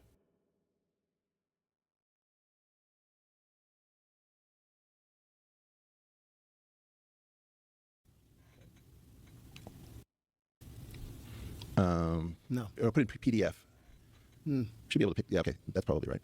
Yeah, there you go. Okay. And then go to page 134 on the right hand side. You do have several editions. Yeah, I didn't even. That other one somebody else set up there to probably distract and keep people from being able to find it. Probably the government. Yeah, we're gonna do that later. You don't know. They're coming. Just tap on that jewel right there. Okay. Okay. So this is. And we can rotate that with the cursor and get a. What's great about this, I'll be able to pull pieces out of it. Yeah, so just tap onto that Brilliant. drill. So we can start with this. We So can start with the way that. I understand it, because I didn't know anything, I've seen this pattern before, didn't know its history. I know you can sort of construct it with ruler and compass, which is sort of a mathematical thing about what you can and can't construct with 2 simple instruments. But what these overlapping circles are is a question. And the way in which I got to understand how Terrence sees the world is he says, look, there's this very old pattern that's distributed all over the world. And there isn't a great explanation for why it's found in so many different places, at least as far as I'm aware, and part of your point. And so I think you took a sort of Straussian approach to this by saying, I bet that this thing is hiding a secret. And that the reason that this is widely distributed is that it's cryptic. There's something that has to be understood that is not on the surface. And then you said something that's very reminiscent of Plato's cave, which is that maybe this is like a shadow on a flat wall.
wall, and that those two things are exploitable. And so the idea that this is occurring in a surface is, first of all,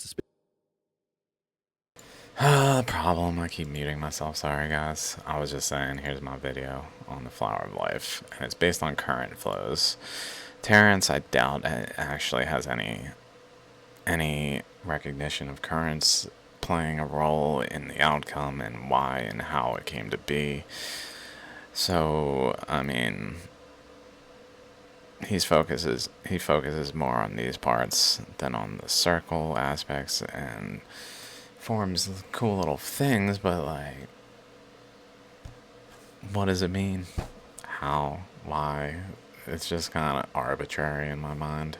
Maybe I don't understand his reasoning very well, but maybe it's because it's kind of arbitrary in my mind.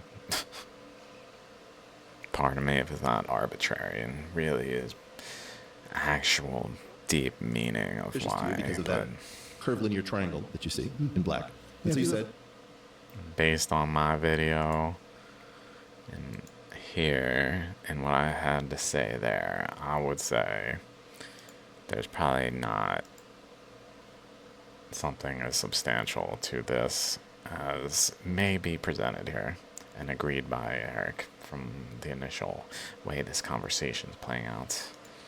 I wonder if, people always say as above, so below, but what if you said as below, so above, and you imagine that there was a three-dimensional structure floating above this that actually projects down to this? People always say, good point to bring up Hermeticism, which is a known thing, and just by having as above, so below, it's not really scientifically proving anything. So to have like a fractal thing is not really sufficient. But as above, so below, definitely. Hermeticism, which, as I mentioned in the first response to Terrence Howard's patent, he doesn't mention. Just like he kind of almost took credit for the cosmology model that he's presenting and then realized it's not mine, it's someone else's, and said so. And distorts down to this. So that's the first idea. First idea is it's not this, it's the thing that projected to this. And that's what you mean when you say opening the flower. Because the flower, when I was researching where the Platonic solids came from, this is the oldest version that I got from all of antiquity. It came back to them. Well, there are no platonic solids because you're in dimension 2, except for what you built, which is the thing above in black. But what they did years ago, 6,000 years ago, was draw straight lines where the circles overlapped. And I thought, in what I was reasoning with regard to all energy being expressed in motion, all motion being expressed in waves, all waves being curved, and that there were no straight lines in the universe.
universe. So I So was like, there's several errors in what you just said. If I stop there, we'll get off Okay, track well, again. Yeah, but you should correct those errors while we're there. Okay, it is not true that all energy is expressed in motion.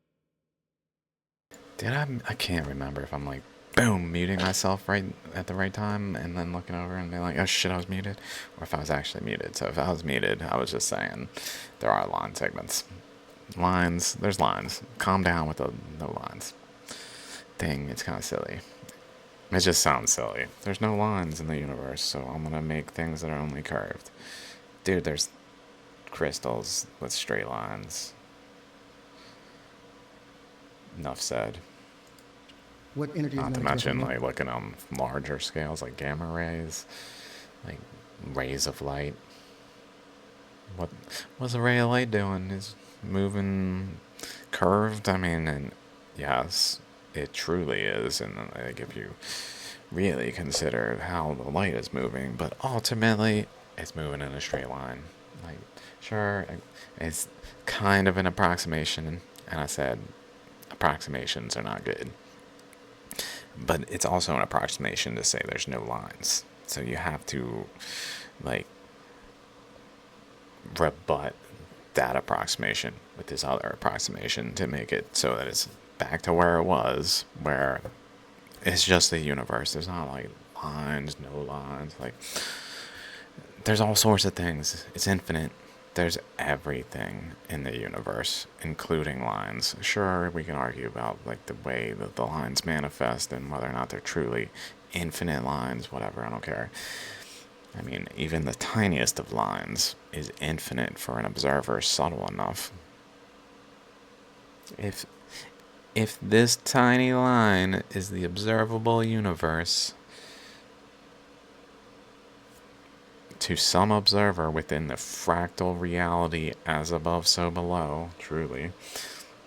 So, like, when we zoom in, we're not seeing flower of life. We're seeing Earth. We're seeing stars. We're seeing planets, moons, photons.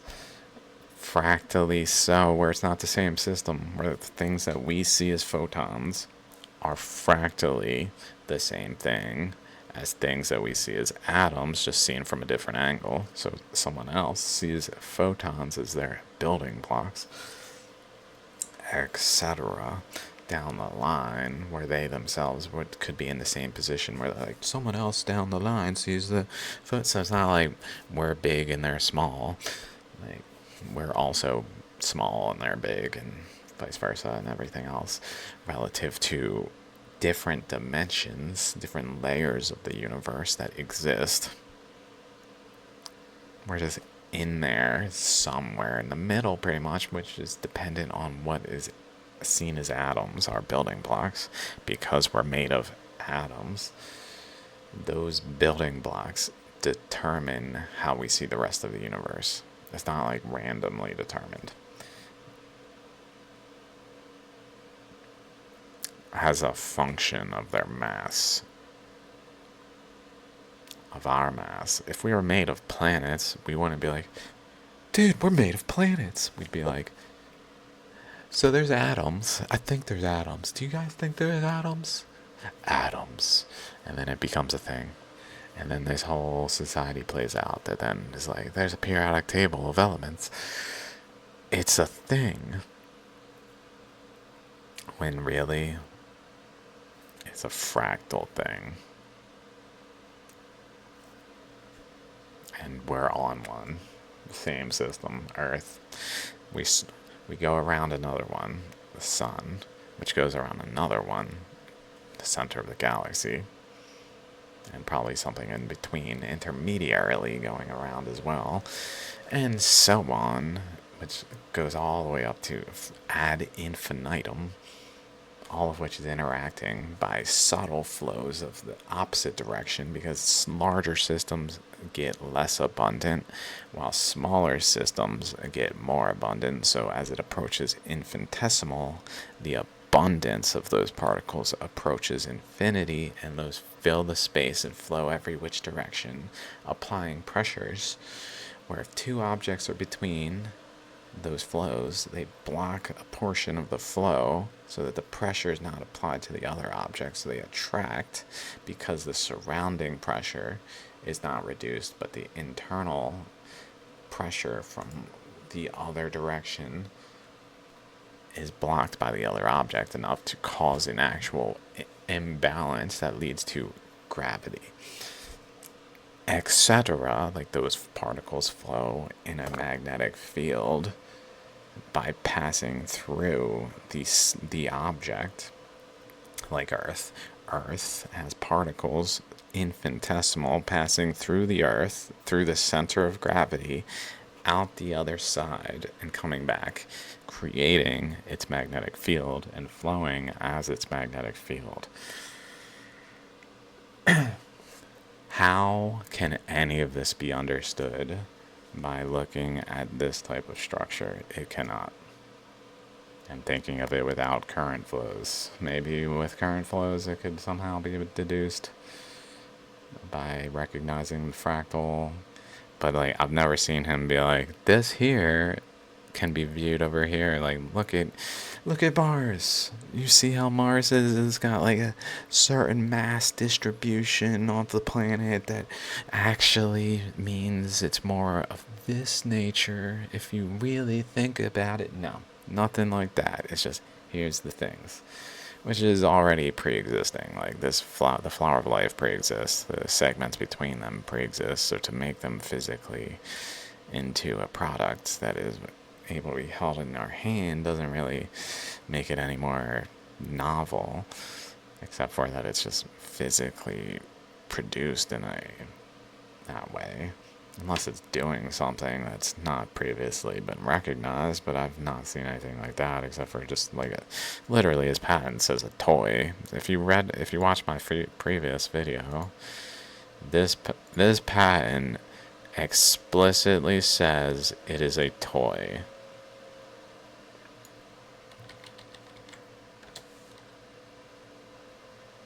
Howard. Terrence Deshaun Howard.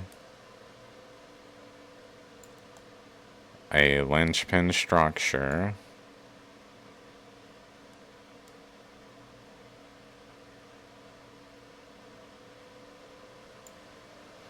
The present invention relates to educational combinable structures. Background.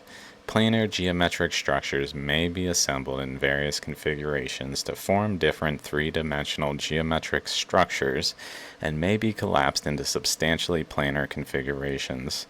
The structures may be used as an educational toy for children, or may be used by adults or children to explore various two-dimensional or three-dimensional shapes.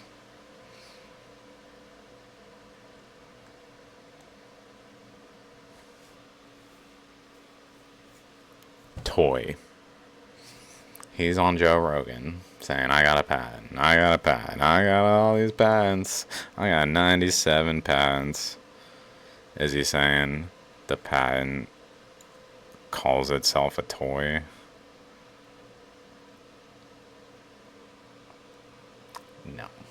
No, he is not. So, similar to how Neil was like putting it in his best favor in his response, and so is Terrence. Like he's not presenting the case just here. He's not just like here. He's like, how do I sell this? Well, he's not like, I got a patent on a toy. Yeah, that's right. I got a patent on a toy. No. He's like, this thing's gonna change the world. This patent right here. It's not fully being honest. I mean, again, though, it's arguably because of like a lack of exposure to nuances of the process that don't necessarily point one way or the other, except for just almost like being newly exposed to a lot of subtleties. That's all. But it doesn't really point to anything. Spring, which is sort of the quintessential, people don't know this, but most of physics comes out of the system represented by weight on a spring. So the simple harmonic oscillator is the heart of all physics, even the most theoretical physics. It's a very, very strange thing. Hooke's law. When that weight is going up and down, if the spring is frictionless, energy is conserved. Now, at the top and at the bottom, that weight is not moving because all of the energy is in the potential of the spring. It's in the stress of the crystallization that has occurred within that system. And then you will say something like, The moment but that energy is still being held together. There is still energy there, and it's Crystallization has occurred.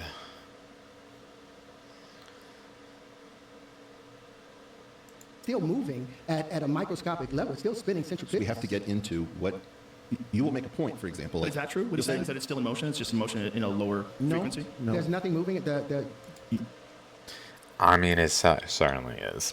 To say no is to deny the fractal. Like, as it moves, it's moving the ether around it, and there's certainly, like, it's composed of particles that are itself moving.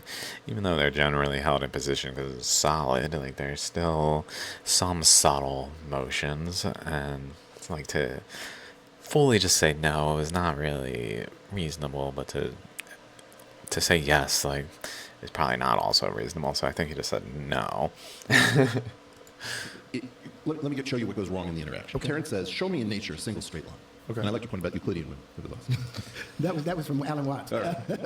So if I show this to Terrence, because I just bought this from the internet. Oh, I'm sorry. Did he confuse which source the information was from when it wasn't clear?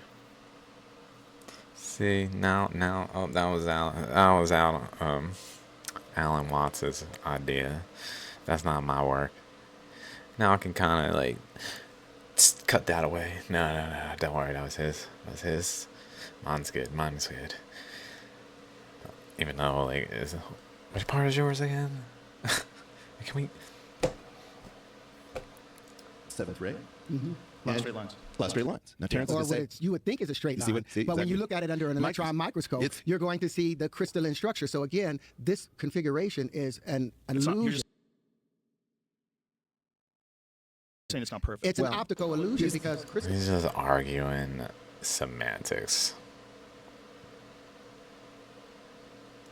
Form in symmetrical, yes, very often. But a lot of straight lines. A lot of straight lines. perceived straight lines, but Right, are they- but every atom is filled with empty space. I mean, we can take this down to, like, there is no That's- matter. That is. We could get crazy. So we're You know what I'm we're saying? about to. Well, you've seen it, Mexican Cave. It's the best example. Thank you, Joe. God damn. I feel like Joe's just been exposed to so much by his learning that he's up there, like, in terms of his awarenesses of a lot of things.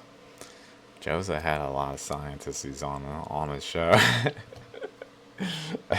Like, subtleties and thoughts.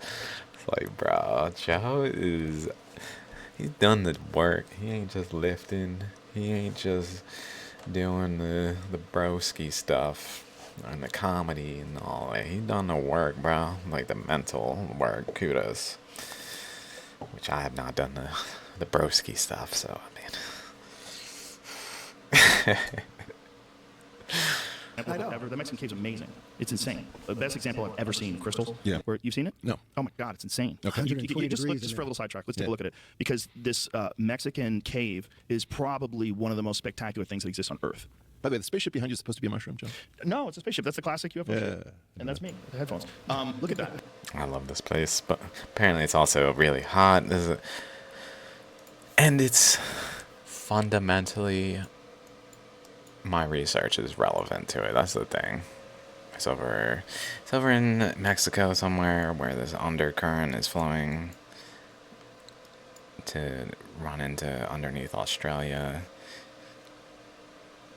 during the Earth's expansion process. See my research, which is I've documented in depth. Things like this, though, are really related to my research, and it's kind of sad. Like, these guys are on here, both representing their theories. And likely have not done any research into the Earth. So when they see something like this, they probably are newly exposed to it. I've seen this several times, and it's not that exciting to me. There's lots more cool stuff on the Earth. But, like, that's what happens when you're doing the legwork to expose yourself to details about the Earth. I mean, if you're studying, like, the nature of reality and only looking at physics, it's kind of like the intro point. Like, without geology and accounting for its details and considering its fractal relationships, you've only just begun to scratch the surface of understanding. How insane is that this was created on Earth By just, nature. Just And by it's nature. crazy. It's so different than anything else we see that it makes our mind go, "What the fuck?" Yeah. Like those are crystals. How? What happened? Okay. Wild. So in A lot of this straight lines. beautiful thing, I would say there are a lot of straight lines, but I've also studied Terrence enough to know that he's going to say, I love how Eric totally focuses on Terrence's because he doesn't have an explanation. Joe just said how and why. Eric just is like, so in regard to Terrence's work. But Joe asked a really important question. How did this get like this? See my research. Boom, headshot. People don't know. No, they're not straight at all. The moment you look at them through an electron microscope, So, you'll see right. all. Oh my God, he's. The same argument can be made for a curve. It's not curved at all. If you look at it close enough, you'll find a straight line segment. You'll find line segments and be like, oh, that curve's not a curve. It's actually many line segments that are just beep, beep, beep, beep, beep, to a point where it's a curve. So, like, the same argument can be had, and they're just discussing really irrelevant semantics. I don't care. I don't think this will ever matter. I don't think society will ever worry about these semantics in a fundamental way. It doesn't actually matter.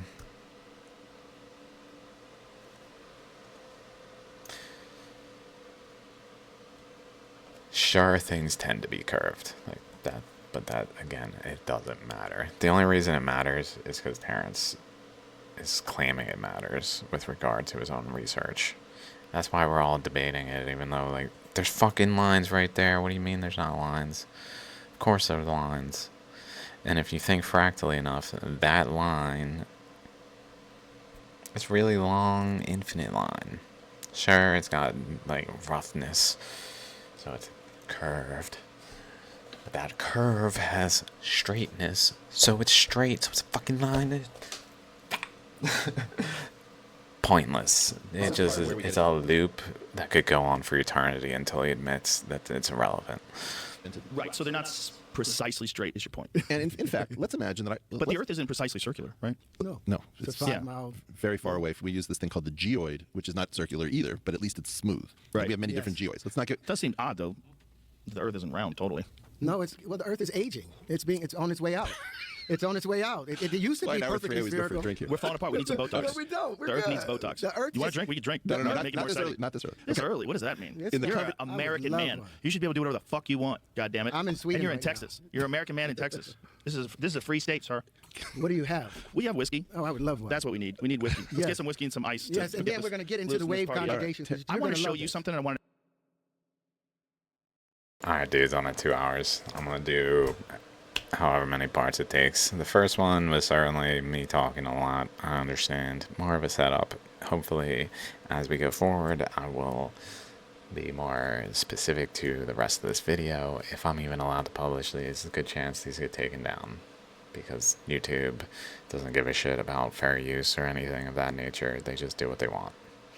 So, see this video on Rumble probably long term, and the reactions probably long term will be on Rumble, and maybe Twitter, but probably Twitter, but not gonna last on YouTube probably, because YouTube is gonna force me to take it down.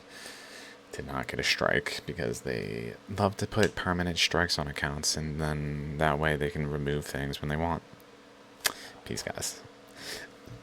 Till the next one, thanks for watching. I hope that this beginning of my still incomplete response to this, because I will finish this 4-hour video, so I will address the details to the best of my ability, and not just be like, no, wrong, I'll stand on my certainty with no evidence whatsoever. I don't really need to present evidence, because you can see it. I've already done it.